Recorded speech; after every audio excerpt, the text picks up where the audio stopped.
ஆர்ப்பாட்டம், ஆர்ப்பாட்டம் மீது ஆர்ப்பாட்டம், கனிமொழி தலைமையில் ஆர்ப்பாட்டம், கனிமொழி தலைமையில் ஆர்ப்பாட்டம், தமிழக மொழியை காப்பாற்ற உண்மை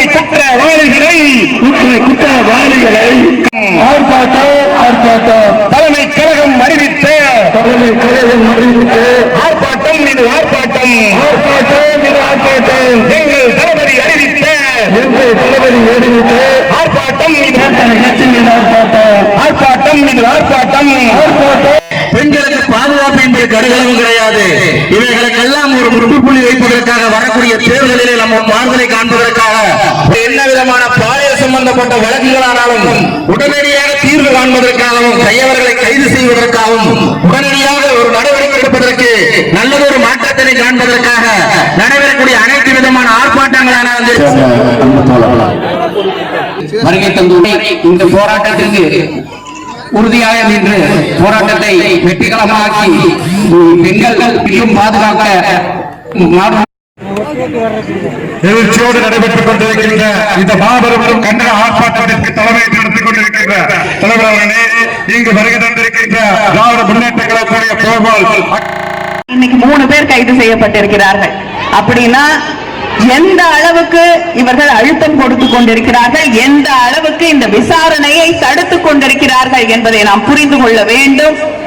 பாதிக்கப்பட்டிருக்கக்கூடிய பெண்கள் இந்த நிலை வேற எந்த, ஏன்னா ஒரு இடத்துல விட்டுட்டோம்னு வச்சுக்கோங்க, தமிழ்நாடு முழுவதும் இருக்கக்கூடிய பெண்கள் அவர்களுக்காக கேட்கறதுக்கு யாரும் இல்ல. இவங்க அருளானந்தத்தை காப்பாற்றுவதற்காக இந்த அளவுக்கு போவாங்கன்னு நிச்சயமாக நான் நம்பவில்லை. இதை தாண்டி அவருக்கு மேல இருக்கக்கூடிய பல பேரை காப்பாற்றுவதற்காகத்தான் இவர்கள் அருளானந்தத்தை காப்பாற்றிக் கொண்டிருப்பார்கள் என்பதுதான் உண்மை. அதனால அதற்கு மேல இருந்து யார் இந்த விசாரணை நடைபெறக்கூடாது. சிபிஐக்கு மாற்றப்பட்ட பிறகு கூட இத்தனை காலதாமதம். முதல்ல 5 பேர் கைது. முன்னேற்ற கழக ஆட்சி வந்தவுடன் பெண்களுக்கு எதிரான வன்முறைகள் விசாரிப்பதற்கு என்று ஒவ்வொரு மாவட்டத்தையும் தனி நீதிமன்றத்தை உருவாக்குவோம் என்று அறிவித்திருக்கிறார்கள்.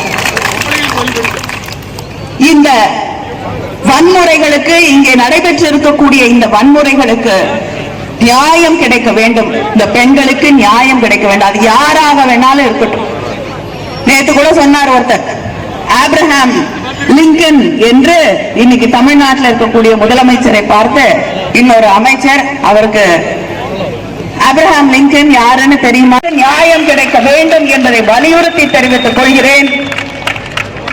விரைவிலே ஆட்சி மாற்றம் வரப்போகிறது.